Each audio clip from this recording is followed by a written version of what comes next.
We're live. Hey everyone, hope you're having a great Saturday. Hope your week was well. And yeah, thanks for tuning in on Saturday. What we want to talk about today is creating content, and probably one of the biggest challenges that I see working with any client. So Henrik's with me here, and we're gonna jump right in here. I don't want to waste any of your time. But let's go ahead and talk a little bit about content strategy. One of the biggest things that I see with a lot of businesses, the scariest thing for them is looking at a blank piece of paper like this. It's where do I start? What do I do? It seems like an overwhelming task.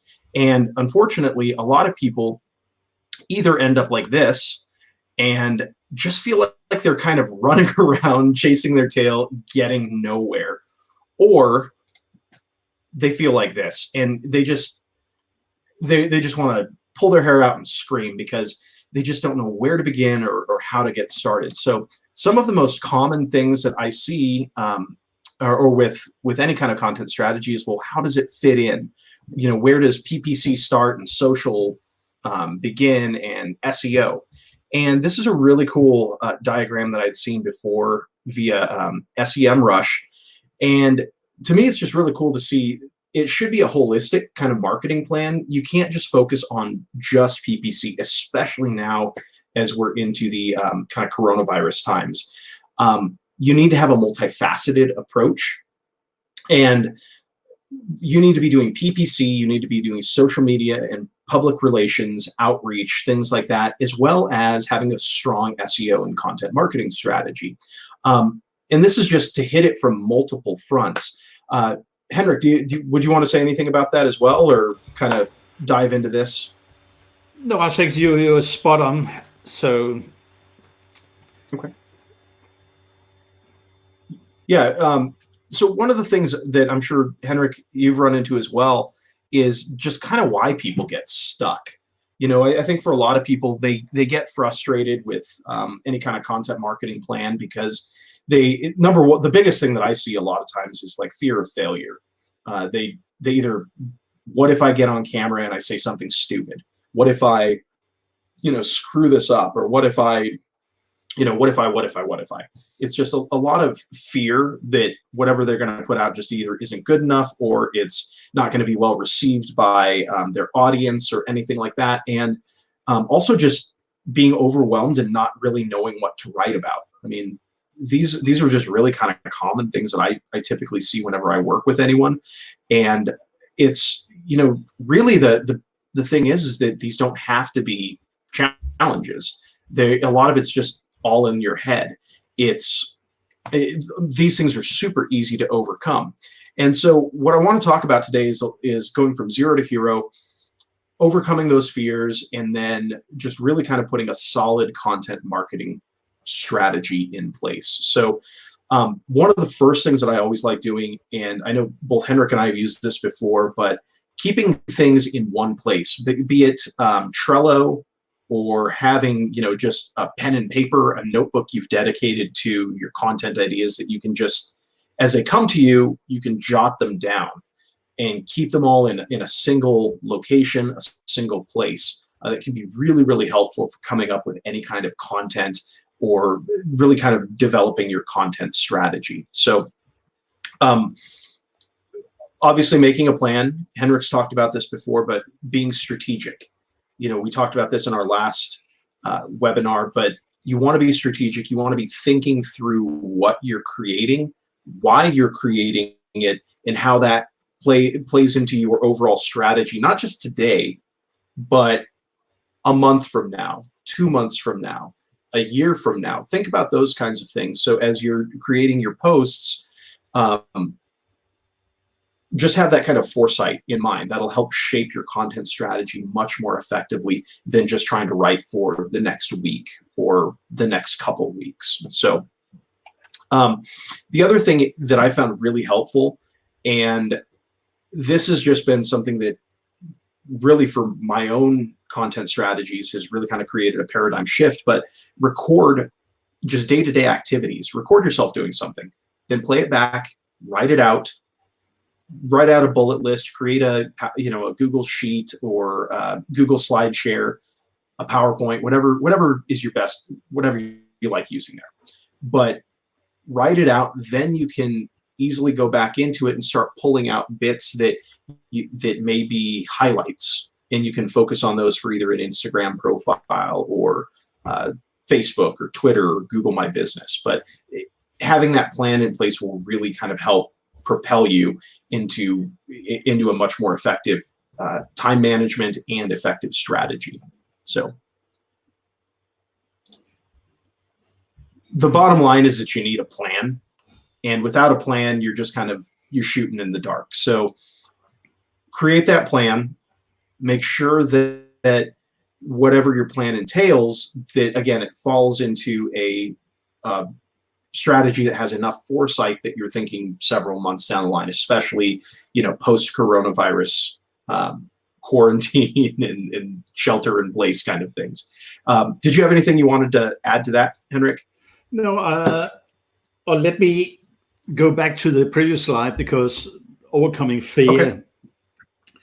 Being a non-native English speaker, I have always I have the problem: is my grammar okay? Mm-hmm.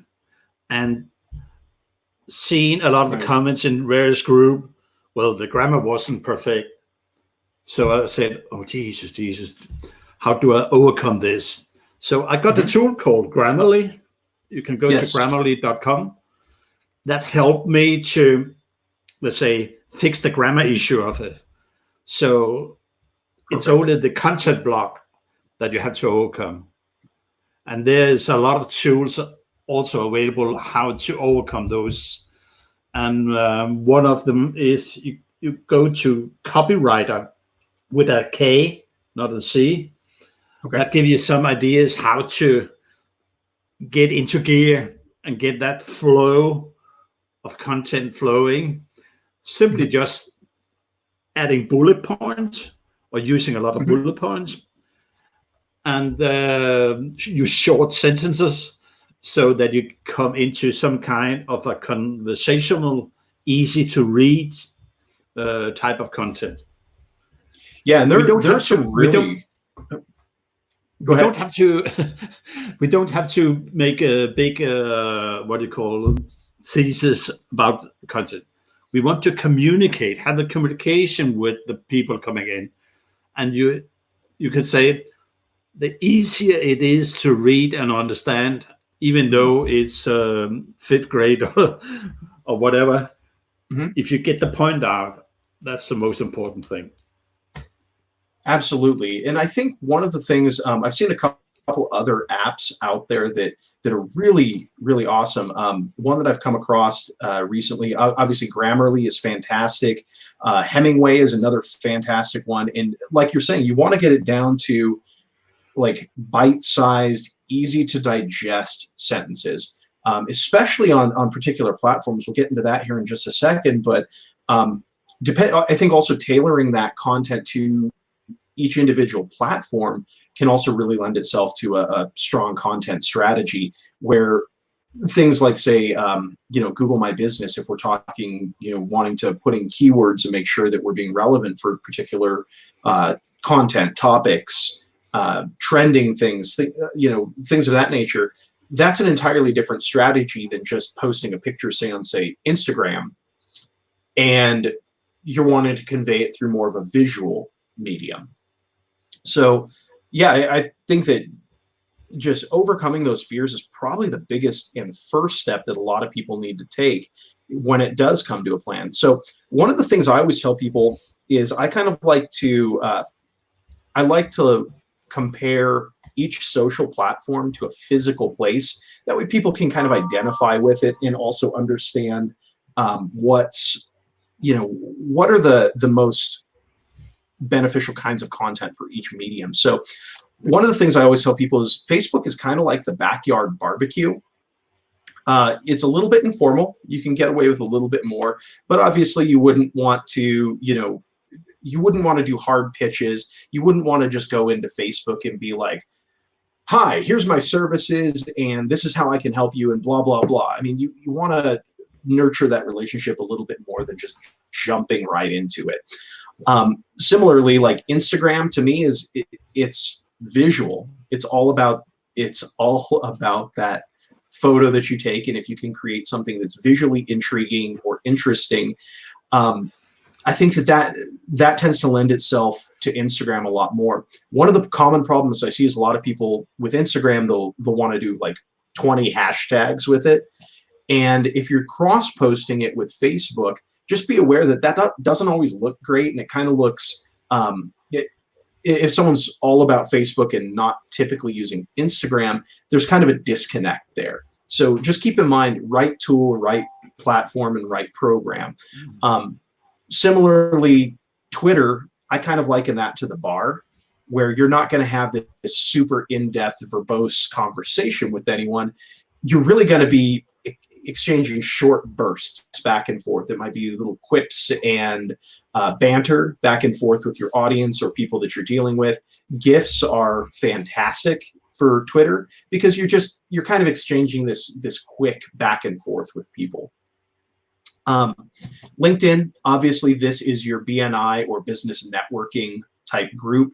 You want to keep things professional here, more so than almost any other platform, just because LinkedIn, being that it is a professional network, there's a lot of things that you just want to be aware of when it comes to that. You would never walk into, say, a CEO's office and flip-flops or things like that, unless, I mean, that was kind of your thing, but most people would not do that. You want to dress the part, look the part, and don't be afraid to, if someone's on LinkedIn, they want to hit you up, but they're not in your industry or not completely related.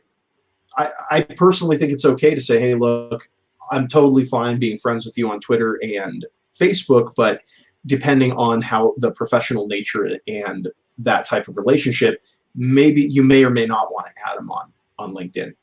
Just personal thought on that, but just something to kind of be aware of. YouTube, to me, this is YouTube. I use it for finding stuff all of the time.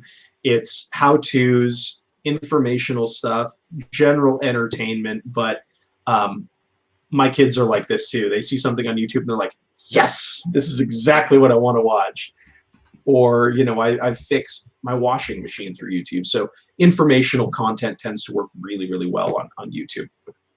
And then lastly, as Henrik and I have talked about, Google My Business is probably one of the most underlooked platforms out there.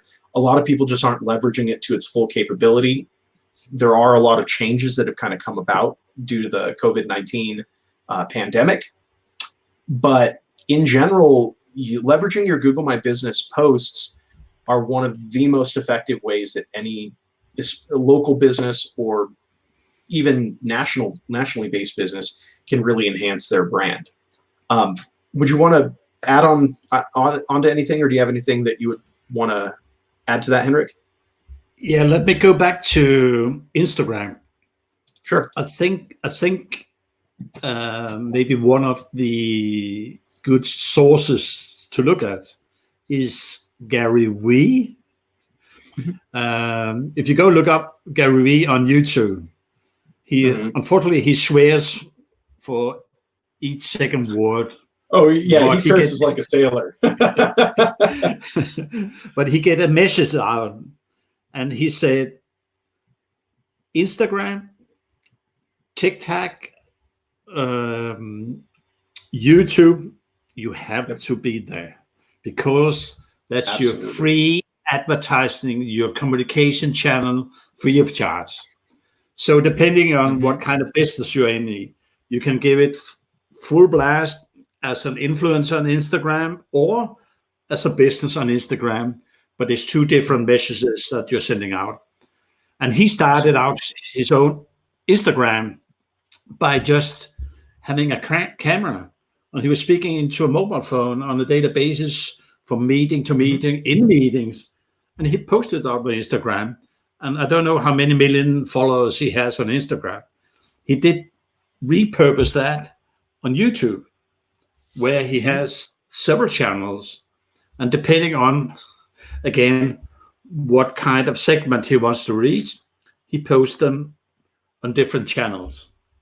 So, And I know you're going to talk about repurposing later. So Mhm. let me go back to the GMB.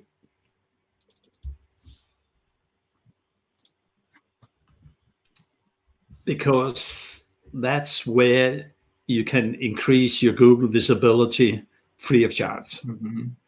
I know a lot of Absolutely. people say it's a waste of time to post on Google My Business, but if you do it right and you do it repeatedly, Mhm. then you can actually get a lot of views on mobile Absolutely. phones where you steal the whole real estate. So if And you I get think your knowledge panel Mhm. in a mobile phone, then you take up the whole space. And if you compare that to a full page ad in a newspaper or Mhm. TV advertising, it's free of charge and you can reach millions super targeted Mhm. people wanting your services or your product in a specific area just outside your business. So it's just a question of Absolutely. taking advantage of that. You And don't I think what a necessarily lot of need to people be. don't That's right. go ahead. You don't necessarily need to be in the 3-pack to get that exposure. No. Google will look at your posting or the postings, and Mhm. then when there's a query which is in proximity of a business or your business, then they will show this knowledge panel, and people they click on the damn phone to call you, or they get asking Exactly. for getting direction. So that's the message. Do it properly, and you will get a lot of views and actions as well. And I think what a lot of people don't understand is that everyone complains about zero click, that Google's keeping your clicks or wanting to keep people on the Google search engine result page, or SERP as we call it. But what I think a lot of people don't understand is, rather than fighting Google over this, adapt and leverage this to your advantage with your Google My Business posts. So if someone doesn't click through to your website, you're at least being displayed on the search engine result page. At the very least, it's a, like you mentioned, Henrik, it's a way for you to be on that page, be in front of people. And if we need to say, hey, we're running a special on our Facebook page, then direct them there. But it's kind of like your broadcast on Google itself. So I think that's a really important feature that a lot of people just really kind of overlook, simply for the fact that either they just either don't understand it, or they don't fully recognize the capability of what it can offer. Think about if you make a search for a product or service, and Google will Mm-hmm. relate that query to your knowledge panel. So if a 3-pack Right. doesn't show up, but your knowledge panels show up, which means that Google say, okay, you have searched for hot potatoes. Right. You get your knowledge panel shown when people are searching for hot Mm-hmm. potatoes, and Exactly. that's what you want to do. Get like we are not talking about vacuum cleaning anymore. We're talking about hoovering. We are not talking about internet searching. We're talking about Googling, Right. because Google Exactly. has become a synonymous with searching on the internet. Right. So You that's don't get what. a Yep. you don't get a facial tissue, you get a Kleenex. Yep. It's that branded, in that recognition with your brand as an entity. And we've talked a lot about that, where entities are really big, but without going into a lot of technical stuff, the idea is you want to be you want your brand to be the Google of search. Or if you're, like you're saying, if you're a vacuum cleaner, you're the Hoover, you're the Dyson, you're the brand that people recognize with that particular service or product. when you're starting typing in pizza, you want Mhm. pizza, and then they say Brian Cato's Pizza or Mhm. Three Corners Shop or whatever your shop is Right. called. But you want, as soon as people are looking for pizza, your brand is being associated with that search. And when you're looking at that in the auto suggestions, people are just Mhm. clicking like they're clicking pizza nearby. Exactly. So that's what you want to achieve. Perfect. Perfect. So one of the next things that we all see a lot of times is like, well, how do I, keep it all in one place? And probably one of the easiest things that I see a lot of people will use is even like a Trello board, or there's a variety of different tools. I personally use one program called ClickUp. Evernote. You could use Google Drive. You can use pretty much any kind of tool. It's just having a system in place can be really helpful. Are there any particular platforms you would recommend, Henrik? I'm using Trello a lot. Trello, Cool. and then I'm using Asana.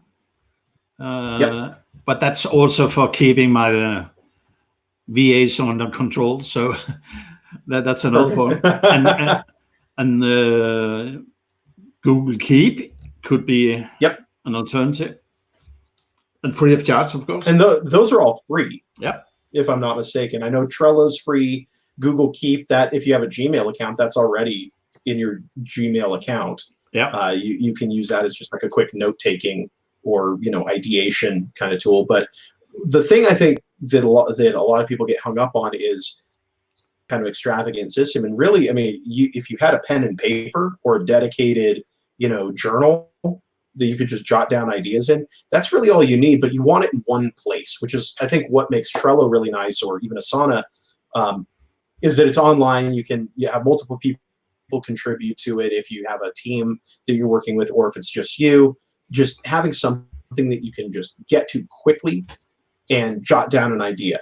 Or if you see something with Trello, I know that they do photo uploads. So if you have your phone, you could just be walking around. You're like, something comes to mind. You see something as you're, on a morning walk.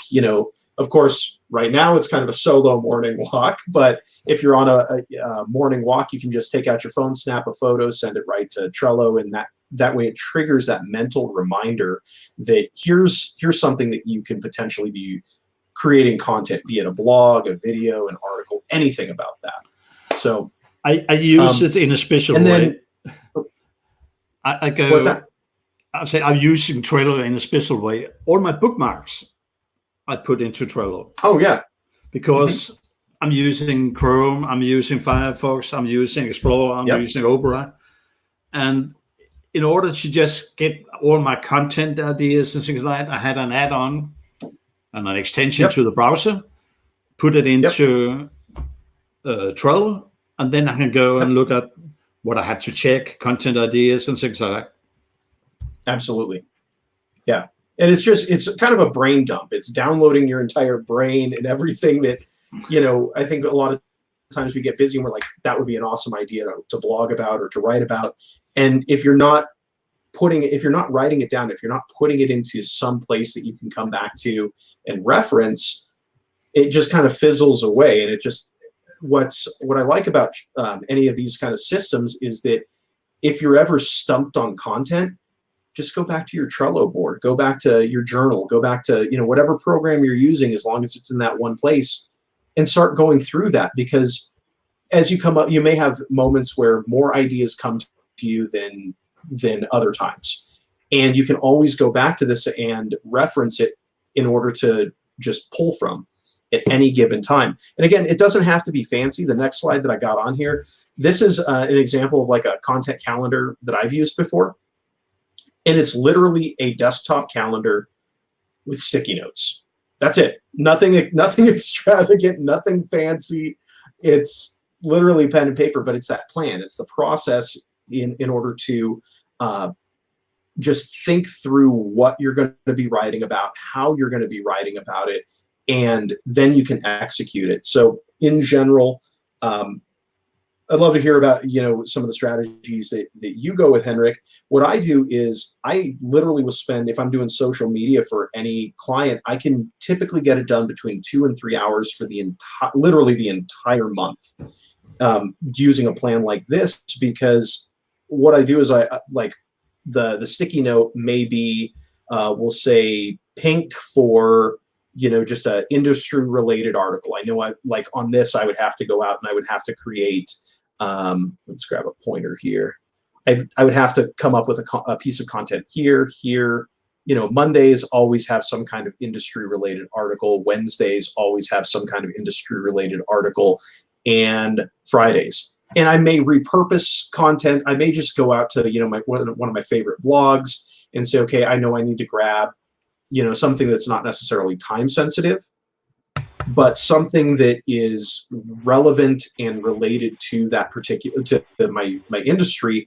And I just know, okay, well, I've got, 1, 2, 3, 4 here. I need 4 here, and I need 4 here. So I just have to come up with, 12 articles for that particular component. Then green on the sticky notes, maybe articles about my business or how-tos or something like that. And I know that on this, I've got to come up with, maybe 4, possibly 5 different articles. So it becomes really, really simple for me to start creating that content and having a plan in place. That way I'm not kind of stumbling around looking for, well, what do I write about this week? What do I write about that the following week? It's just already planned. So do you have any particular tips, tricks, things that you use, Henrik? No, as you said, it's the question of getting the template out, i.e.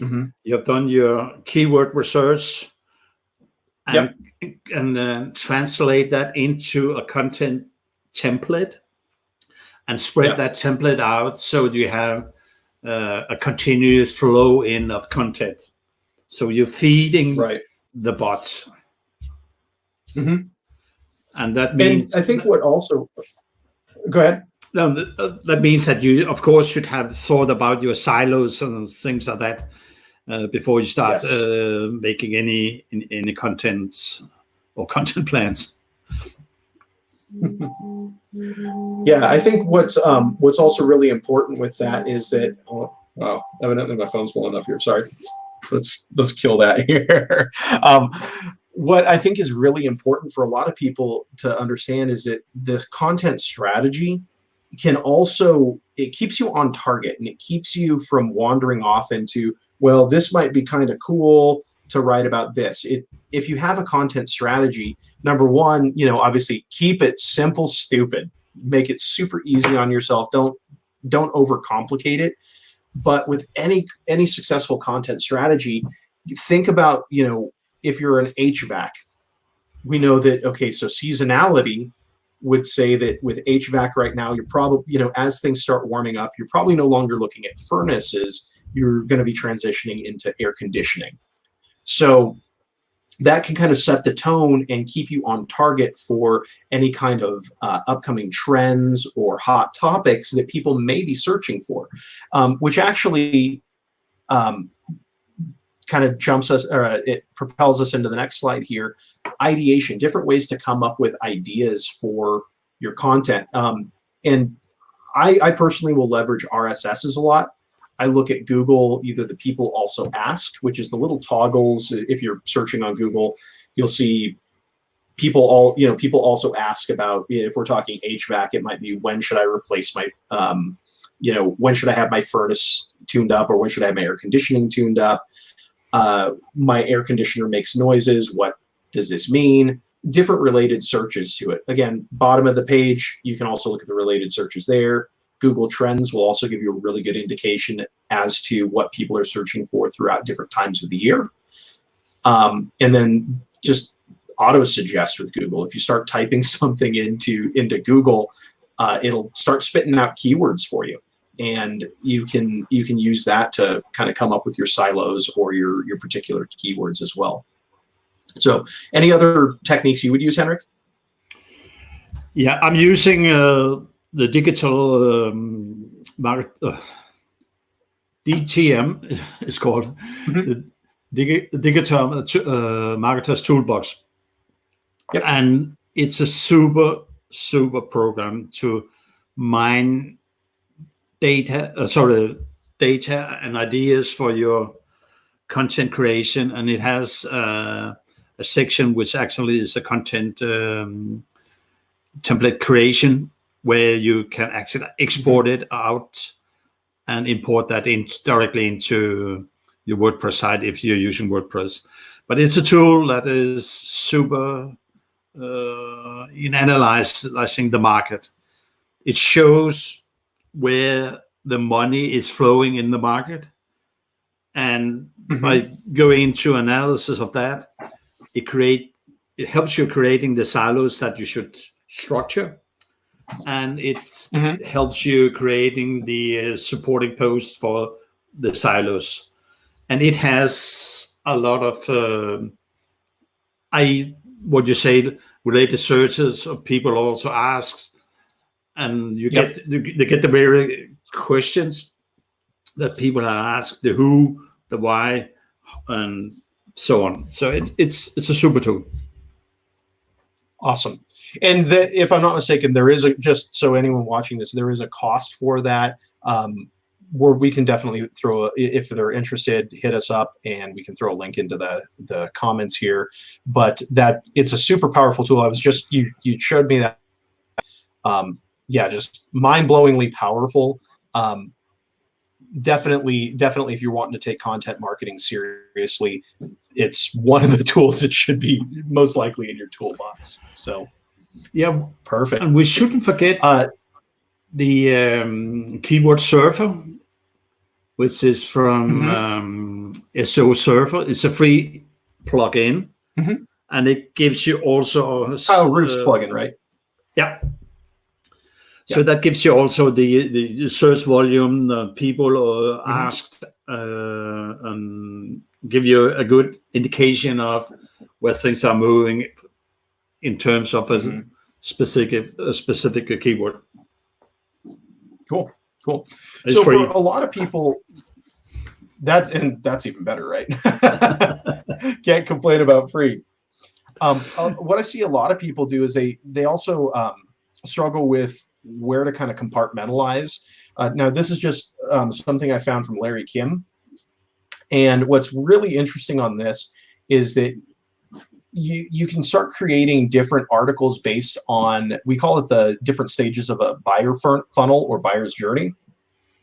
And this is just, to me, this is just awesome is kind of a checklist where we could say, if we want to do aware or increase awareness or attract the right audience, we can look at articles, blog posts, all of these different things here in order to really focus on that intent that someone may be coming into us, or they may just be searching randomly. They don't know who we are as a business. And so any of these kinds of posts here can really help address, or get in front of people, get eyeballs on your content. Once they're there, we want to also think about the different stages here where now people know who we are. Maybe they want to look at, let's say they're looking at Surfer, the Surfer plugin and how it works. Training videos, things like that can be really helpful. And not even just your own product, but things that are related to your industry. If you start to see an issue with someone not understanding how to set up their Google My Business properly, or how to set up a particular element of their business, these kinds of videos can really be effective, or this kind of content in general, not just a video, can be really effective in order to kind of enhance that and get in front of people as they're looking for you. Obviously, reviews and things like that, and then decision would be once they actually are ready to jump on board with you, what does that process look like? And thinking through that as well, not just getting in front of people, but what's the onboarding process? If you have a new customer, and with a lot of businesses pivoting during the coronavirus here, what does that look like? Can you onboard people, and what does that look like for someone to jump on board with you as a business? Do you have systems or content and processes in place for when someone says, yeah, I'm ready to be a customer? One could say you warm up cold traffic to become hot Mhm. traffic, which means people who are using terms like the cost in a product or service, they're normally hot traffic, right? Where Right. other search terms is cold traffic, and that cold traffic you will have to warm up with your engaging articles, lead them on to, Mhm. okay, it's good, Brian, but how much does it cost? Right. And then being able to tell them that, Yeah. like, I can't tell you how many times I've gone to a site and they're like, schedule a demo. I mean, just at the very least, to me, like, give me an idea of, it's between $20 and $500, or something like that, where at least I have a better idea. Because if it's just you don't know how much it costs, to me that says it's probably way more expensive than you're wanting me to jump on board with. But obviously that's one of those things that in certain markets it works really well, and in others it doesn't. So understanding your market, I think, is another really important facet to this as well. That's a must. So one of the other things that I really like doing and I know you're a big fan of this kind of strategy as well, I call it content juicing, but it's basically repurposing content. So one of the things that I'll do is I'll take a video, and then I may isolate that video going vertically down here. I may isolate that into 15-second clips, like you were saying, the Gary V stuff, where he took the video, maybe splices it into 15-second clips, uploads it to Instagram. So it's these little bite-sized clips. Learn more or watch the full video here on YouTube or on Instagram TV, on Facebook, whatever. But you can repurpose that video into a variety of different clips there, and then obviously promote it on social. I think everything comes back down to this idea of promotion down here. And if we have a video, one of the other things that I'll do is, if we have the video here, let's turn back on the pointer. If I've got a video, and then I can go into the video and I pull the audio. Now, there are a variety of different ways to do this. If you have professional audio engineering tools, you can use that. You can pay someone to have them split the audio for you, or you can, there's a lot of different methods you can do there. But isolating the audio, and now you have a podcast, which again, you're going to promote on social.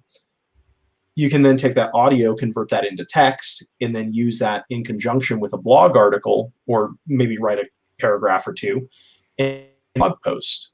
And then you can take that blog post and also kind of complete the cycle here by taking the blog article and putting that in the description with your video or captions, things like that. So it's using this one bit of video content here and creating a strategy that takes that one bit of content, extracts it, and extrapolates that out into many pieces of content. So do you do anything particular with things like this as well, Henrik? I know we talked a little bit about obviously leveraging video. Do you have any other pointers for people on how you would do this content juicing kind of strategy? What we will be doing with this show here today, we'll be chopping it up into questions, put it up on the channel, and say, how do you juice your content? Right. And that segment will be into maybe 2 or 3 minutes explanation of how we are doing it. But you could also, as you said, audio to text, or just asking for a transcribing of the video. There's different transcribing services you can apply for, but one that I'm using is something called designer.io, where you can go in, put a URL into the software. It will take that video, transcribe that, and you can stuff it into a PDF file. So now you have a PDF file with the contents of the video. Repurposing. Again, repurposing the content, Then you maybe put some graphics into it, and you upload it to a sharing site like what it called, issue or SlideShare. pages, SlideShare, whatever. So Perfect. again, you have backlinks from that PDF document back to your site. So from an SEO perspective, that gives you a little bit of high authority backlinks. Okay. And the thing I want to point out on that is you're not necessarily creating new content. It's the same content. You're modifying the medium in which it's delivered. But for all intents and purposes, it's that same content, which I think for a lot of people that may be a sigh of relief, knowing that you don't have to create all of this extra stuff. Doing one video, I mean, if we threw a PDF in here into my diagram, that one video could be, it could create an entire bit of content for weeks, if not a month, and then you repurpose that. You want to promote it. So you're not just going to kick it out to social one time. You're going to share it. And then maybe, 2-3 weeks down the line, you share it again and again and again. You want to continue to promote that content to where people can look at this and really use this as a multi-step bit of content or multi-step tool. One of the things that I thought was really cool, and I've seen this done on Moz's Whiteboard Friday, but they'll do like a video here, and then again, similar kind of concept. They'll do a video, they'll take screenshots of the video where on the whiteboard. So they've got this video here, then they'll go into the screenshot of the whiteboard and start talking about what it is that they're discussing during that section of the video. And then they go, you go further down the page, you may find a podcast, you may find a lot of different elements that they're basically, again, using that one video and extracting that into multiple elements and multiple forms of content. Depending on what, someone may be able to sit down and watch a video, or if they're on the go, they may be more interested in listening to a podcast, or some people prefer reading content as opposed to having to sit through an entire video. So. Brian, try to go back to the previous slide, because I think I had something that covered it, so people can see the lower part of how you did it. So the video will be cut into clips and promoted on social media. Okay. Exactly. Everything comes down to promoting it on social with the intent of creating brand awareness, or getting eyeballs on your content, or driving links back to your content. I want to mention a strategy as well, because the video which you're uploading to maybe your YouTube channel, you could have an IFTT network attached to that, so that you syndicate it out to a lot of properties. And that's a strategy that you should consider as well. Exactly. And that's so with an IFTTT, I mean, it could go out to 25 or 30 different properties just from you uploading it. So that then again makes this even more powerful right here. And then when you go in and you isolate the audio, you could go back into your video, make sure that, on your next one, maybe mention, here's our podcast. It's just content promotion. And you're using that one bit of content and just promoting it constantly. So one of the things that I also have put together here is any of these content ideas. So again, going back to the idea that a lot of people have a really difficult time with that blank piece of paper, just where do I even start? So this is a resource that some people may find useful. It goes into how-to and awareness type bits of content. You can create lists, you can create how-tos, go through if you're a local business, go through what you would normally do during a day. Think about it, turn on your cell phone camera and record yourself doing something. The how-to video is really, really beneficial, especially on a YouTube channel, on your Facebook Live. You can do any of that kind of stuff. Case studies, think about problems and solutions. I'm sure that any business owner watching this, or any marketing professional watching this, probably has at least a dozen bits of content or a dozen questions that people are like, what about this? And you're like, man, if I get asked that question one more time, I'm going to scream. This is like, it's just the common questions that you always get. Create content around that. Show people the solution for whatever, or how you would approach those particular problems and questions. And then obviously helpful tips. What should I ask when, what should I ask when I contact an HVAC contractor? What should I ask when I contact a roofer? Those kinds of things. You can also hit up different people in your industry. Don't overlook memes. I mean, those are really, I wouldn't overdo it on the memes, but if you type in, if you're in the, house painting business and it's like painting memes or painting contractor memes, there's a ton of stuff out there that you can, again, repurpose, add your own little flavor to it, and use that for to your benefit and advantage.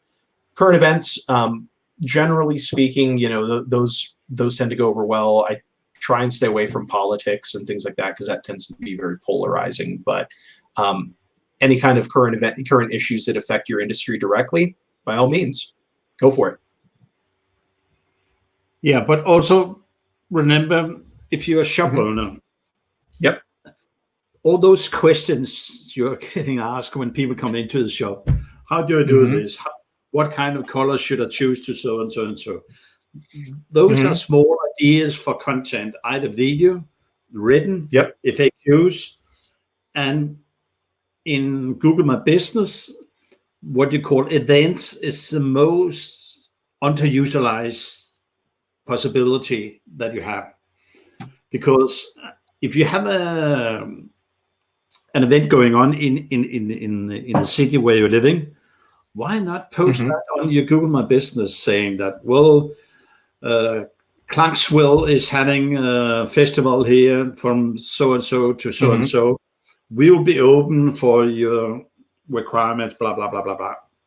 Use that to maximize your visibility in the local area, not having the local newspaper steal it all. Right.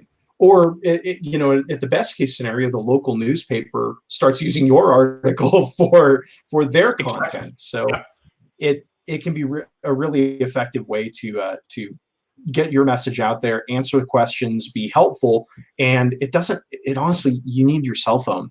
That's about it. You can, I love the example of Gary Vee, because again, he used his cell phone. It was super raw. There wasn't a lot of production initially with it, but it was ideas, it was content, it was getting himself out there. So one thing, if we go back to how he started in his father's wine shop, he started a YouTube channel, tasting wine, opening wine, recommending wine on a YouTube channel. And the business went from $60,000 or $600,000 in turnover to $3 million in a couple of years, just with that gimmick alone.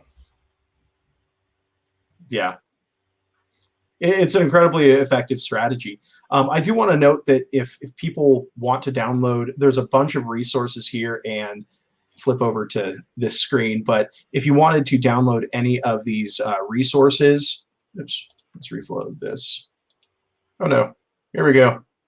If you wanted to download any of this stuff, any of the resources here that you can actually go through, and I have to refresh this here, but you can actually go through and download any of those. I've got a couple content ideation worksheets and things like that you can actually download and use for your own benefit.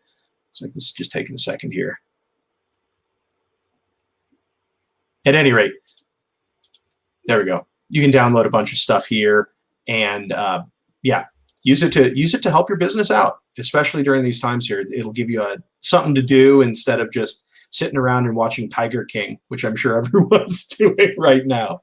So let's talk a little bit more about the idea of content juicing and just kind of that process. Again, the video, you rip the audio, convert that, and then a really important thing here that we hadn't quite touched on yet, but optimize everything that you can. Think about that content strategy. Think about your siloing. Think about what you're naming your files before you upload them, because that's a really simple way to enhance the overall visibility of it. It's just good image and video optimization as well. Awesome. One of the last things, and Henrik and I have talked about this a lot previously, but make sure that you're running ads right now. You're going to need to think through the way that the ads run, because obviously if you're telling people to come by, if your initial proposition would be come by our restaurant or our location, that's going to be an issue, considering most people can't do that during a lockdown. Think about, obviously, the way that your ads are positioned. Be strategic about it, but also don't just settle with one ad. Set up a multi-tier funnel. So if someone Googles you, then so you're showing a Google ad, but also make sure that whatever page you're sending them to has the proper pixels and retargeting methods set up on that. That way, if someone gets to your page, now you're able to retarget them, which is a very important thing to look at, especially considering you want to make the biggest splash and use that ad budget to the most advantage. There's a lot of ways you can leverage that with retargeting, but at the very least, create those ads, and they're going to get cheaper and cheaper as we kind of move into the coronavirus curve here. So anything you wanted to add to that, Henrik? Yeah, I think when you're running these ads, that should be very, very branding oriented. No sales in these times. But if you could record a video, which could be your simple recipe making if you're a restaurant, so that people could get that in an in-stream YouTube ad, and then click to your channel where you have a lot of recipes, or just to a landing page on your website where you show the menus and things like that, or whatever you want to promote. But not coming up with special offers and things like that, because that might not be the right thing to do in these times where people are really having a hard time economically, but be at service.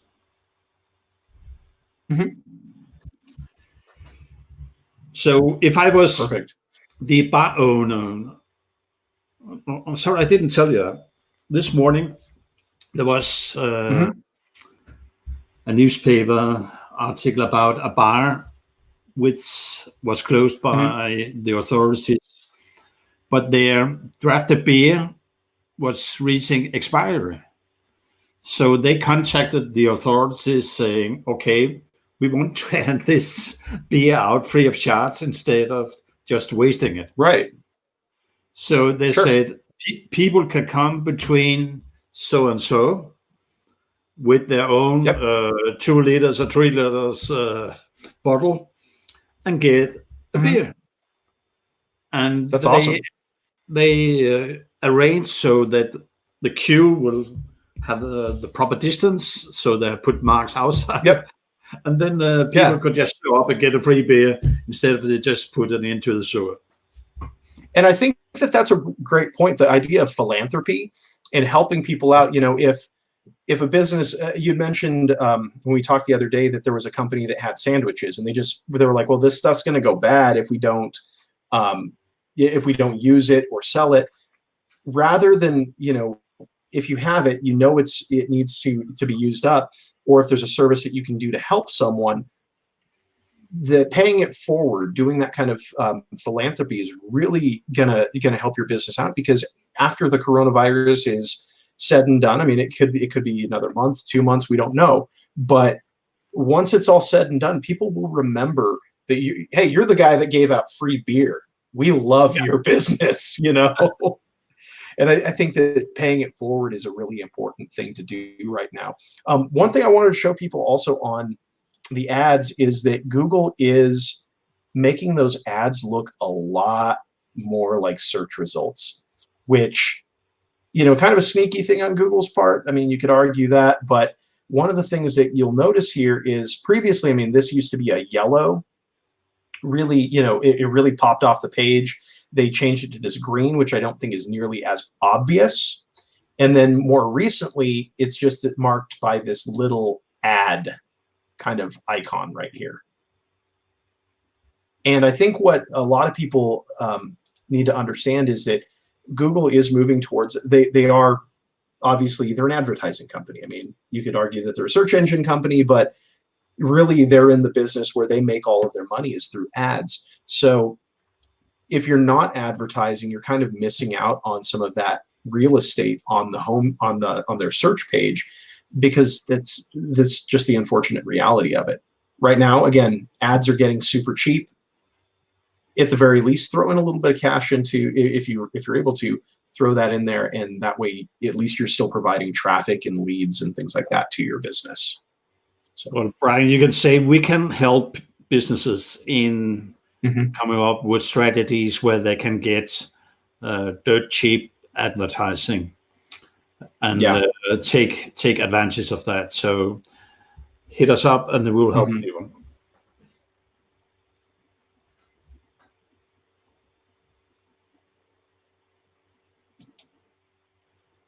Oops, did I lose you there, Henrik? I'm still here.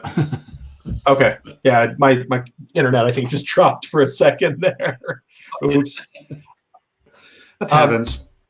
We are just natural. And then, right.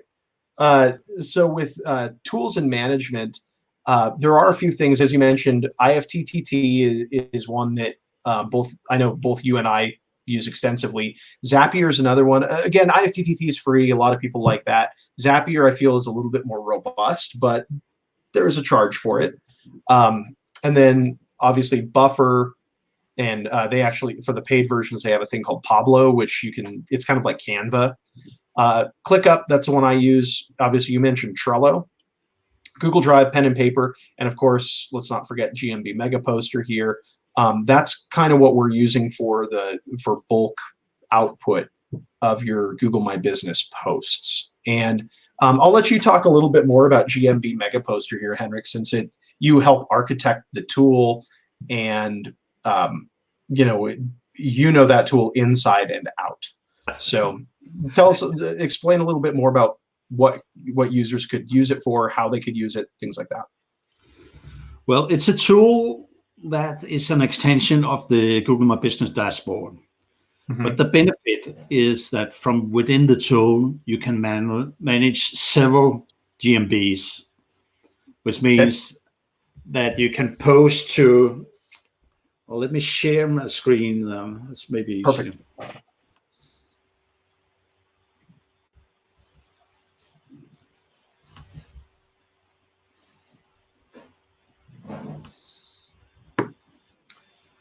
Just a second.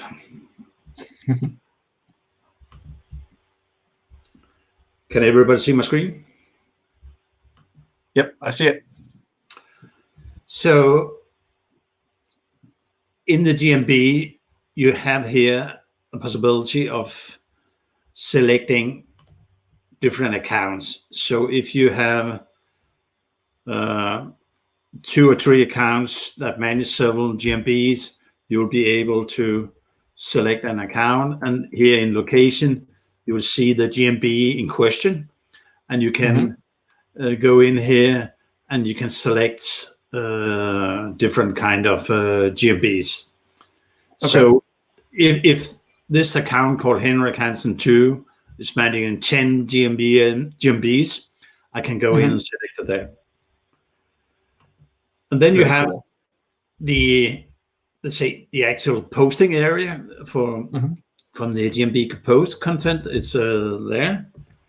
Yep. So this is the different kind of posts that you can do. What's new, event, offer, products, and there's a new one called COVID-19 post. And then you simply just go in, paste in, or type in your post here. Then you can silo. Which is the most important part of this, I would add. Simply the most important part of your GMB activity. That is, you're able to silo different kind of posts. You also have here a call to action. So whenever you silent, you can ask them, call me now, read more, learn more, get an offer.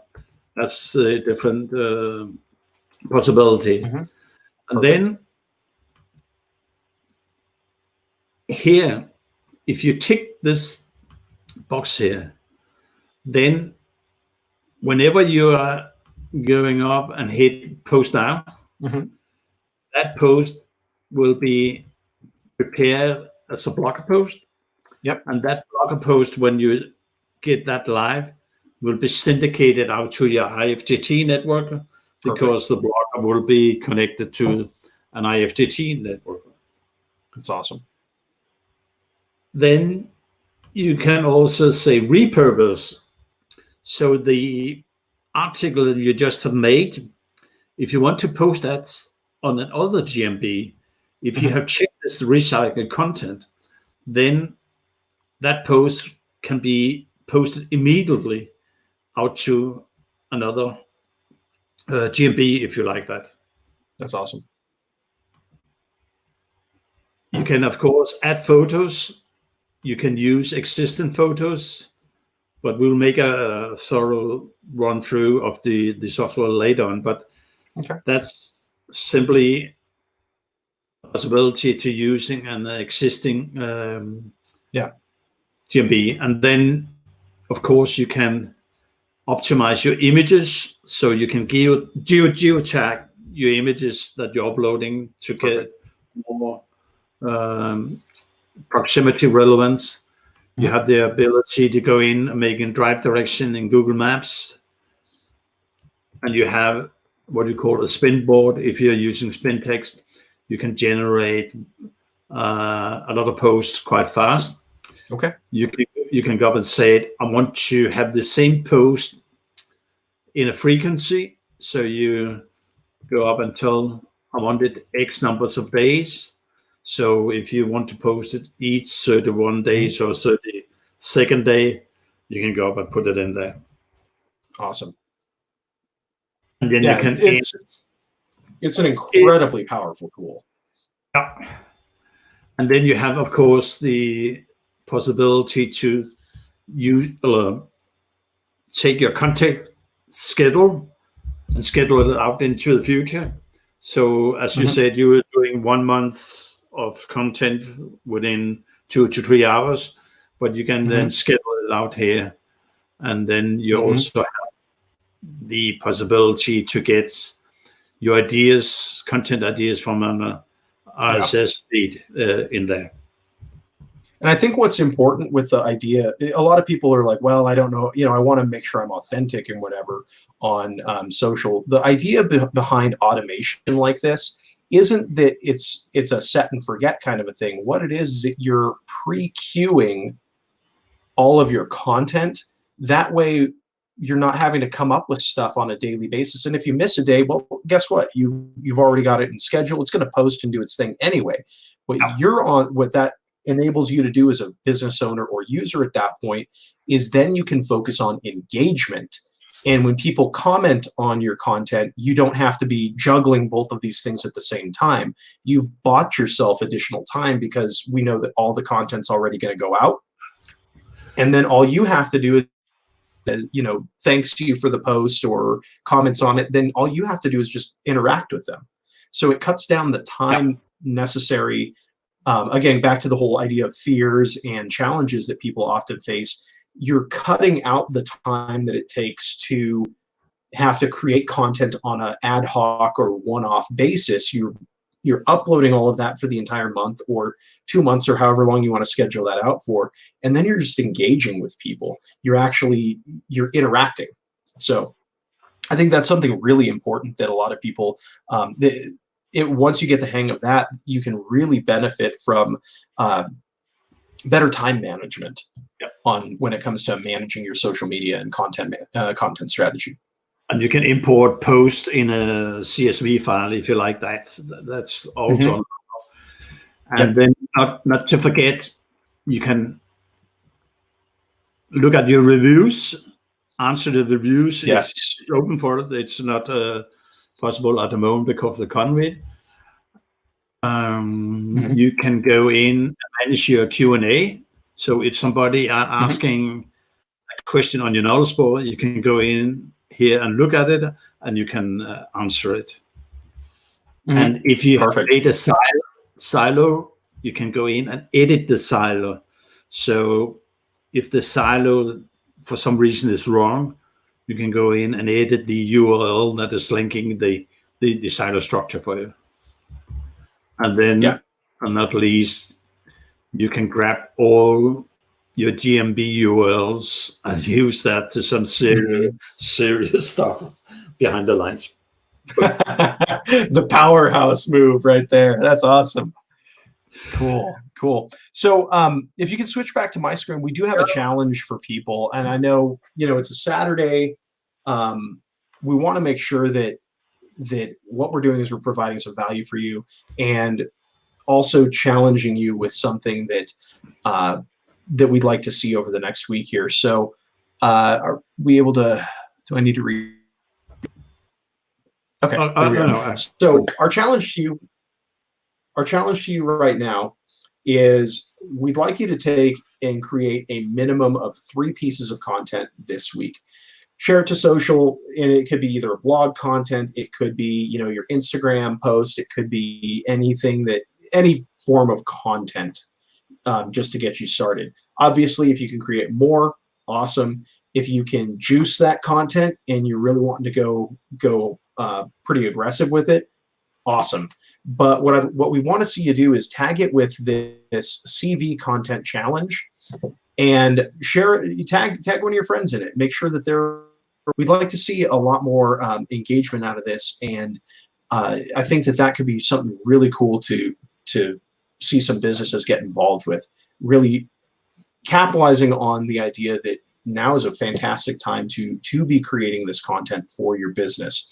Obviously, if you have any questions, if you need additional help, you can reach out. I've got a link here, and it'll actually book a time on my calendar where I'm happy to sit down with someone and we can discuss a content strategy for 30 minutes, see how it is that Henrik or I may be able to help you out with, if it's helping assist with your Google My Business posts and using the power of a GMB mega poster. If it's just you want to talk to someone on video chat and you're looking at you're just needing someone to kind of bounce some ideas off of, hit me up on my calendar, and I'm definitely happy to do that. Again, we want to thank you guys. We're just a little over an hour right now, but please subscribe, ring the bell on our YouTube channel, and then also join our Facebook group. We want to say thank you again. Thanks for tuning in on a Saturday morning. It means a lot for you to spend an hour with us here, and we will definitely be keeping you posted on upcoming webinars and content that we're going to be putting out. Did you have anything else you wanted to add, Henrik? No, we just have a single question from John saying, so you're doing most of your writing at this time, ? And I answered John that it depends. Some we do, some is outsourced. Exactly. Some of it's out, some of it we do. I have a content writing team that I work with. Some of it I write myself. It really depends on what the client is particularly looking for. So I've done both. Another question on this: what's a good number of posts for a small business or school that doesn't overwhelm your clientele? Well, John, if you want to get the GMB moving, then you could start writing out maybe, let's say, 3 posts per week, and then maybe increase the intensity depending on how the GMB is performing. And then from your point of view is to getting that awareness by Google that will show your school or your business knowledge panel on the phones or on the desktops. I hope that answered the question. Okay. Thank you very much, guys. See you on the next show. Take care. See you on the next one. Yeah. Bye-bye.